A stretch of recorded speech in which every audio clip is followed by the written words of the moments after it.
Hey folks, Jim Thomas here, Fitness Management and Consulting, and welcome to our channel today. I appreciate y'all being here. And if you're new to the channel, if you're finding us for that very first time, welcome as well. It's great to have you. And our topic for you today, it's 5 secrets to success in the gym business. 5 secrets to success in the gym business.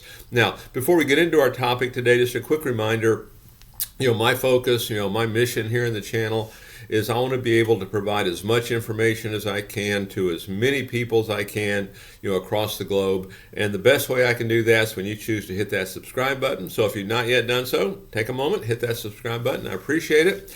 And then to learn more about me, learn more about my company and how we can help take your business to that next level, be sure to check out those links below. And then as a quick reminder before we get started, for you folks that are looking to open a new gym and you need funding, or you own an existing operation and you need funding, we can help. Check out the links below under financing and funding. We can provide funding for up to $400,000, unsecured, no restrictions on use, with a minimum credit score of 680 or better, and a minimum income of $50,000 per year each of the 2 previous years. So if you need help with funding, check us out. There's numerous options there, so depending on your circumstances and your situation, we're certain to have something for you. So be sure to check that out. And with that said, let's jump into our topic here today. It's 5 secrets to success in the gym business. So if you're thinking of opening something new, think about this. This could be part of your foundation. If you're already in business and maybe it's not going like you might want it to, take a look at some of this. So number 1 on my list of 5 secrets to success in the gym business, create something of real value. Create something of real value. And really the big message I would put on this is put your customers' needs first. Put your customers' needs first. And part of this can be when you're checking out local competition, what's in the area, what can you do better, what's currently not being brought to the market, where is there an underserved area. I mean, it could be that 80% of that uncontested market that's not showing up in gyms, that wants to lose weight, wants to look better, feel better, live longer, something along those lines. But make sure you're creating something of real value, not just real value to you, but real value to your customer base. Number 2, we want to improve the lives of others. We want to improve the lives of others. And so what the focus becomes, and part of this is not just the facility you're putting in, but it's how we deliver it, it's how we communicate it. Because when I talk about improving the lives of others, what I'm referring to here is how are we solving problems for folks? How are we providing solutions? What problem do they need solved? Well, maybe they want to lose weight and get back into shape. Maybe they want to get on medication. Maybe they have just never found this fun. Maybe they've started programs, but they haven't been able to stick with it. How can we solve their problem? Really give that some thought. How are we going to improve the lives of others? Sometimes it's just that member experience. It could be that, and you create that environment, that folks want to come into. But really give it some thought. I mean, I would suggest really, quiet time and get a pad of paper and a pencil and really going through this and really thinking it through.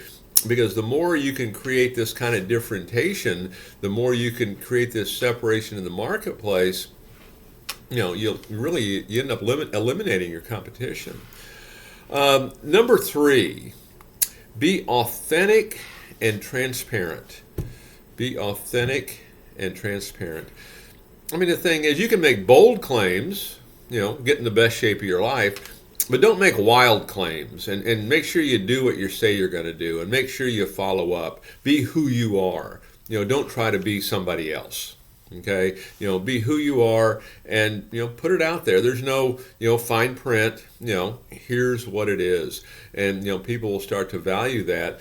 But it's one of the key secrets from where I sit, for having long-term success in the gym industry. Number 4 on my list, on my 5 secrets, focus on positivity. And that one sounds so simple and so easy, and I think most folks, they would say they are positive. But it's interesting on so many conversations I get into with owners that, it's not performing like they want. It's not going the way they want. And there's just every excuse and every justification why it's not. And really what we want to do, we don't want to become great at just continually identifying the problem.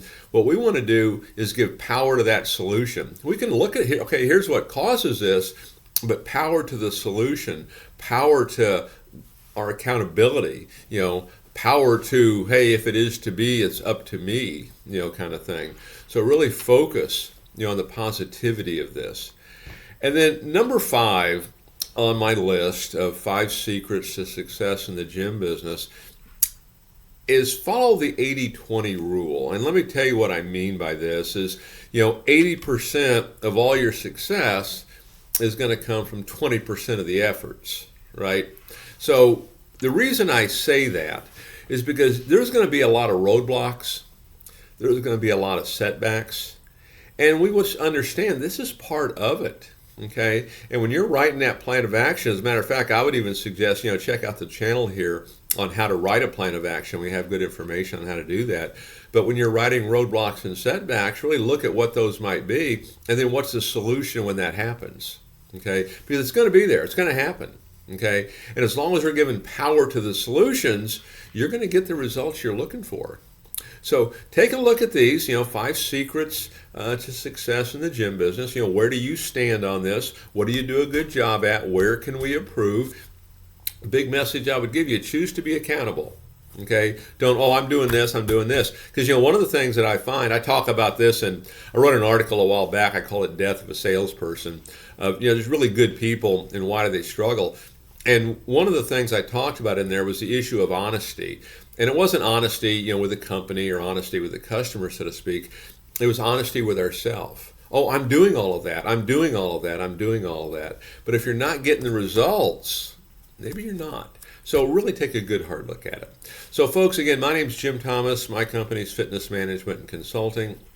Appreciate you being here at the channel today. And as I mentioned earlier, my mission, my focus here in the channel is I want to be able to provide as much information as I can to as many people as I can, across the globe. And the best way I can do that is when you choose to subscribe to the channel. So, if you would take a moment, hit that subscribe button to learn more about me, learn more about my company, and how we can help take your business that next level. Be sure to check out those links below. And then again, for you folks looking to open a new gym and you need funding, for you folks that have an existing facility, you need funding, check out the links below under financing and funding. We have a wide variety of options, depending on what your particular needs might be. But we can help with funding up to $400,000. It's unsecured. There's no restrictions on use. It's a minimum credit score of 680 in each of the major credit bureaus, Equifax, Experian, TransUnion, and then a minimum income of $50,000 per year each of the 2 previous years. So if you need help with that, check out the links. Enjoy talking to you about that. We appreciate you being here on the channel today, and we look forward to seeing you on that next video.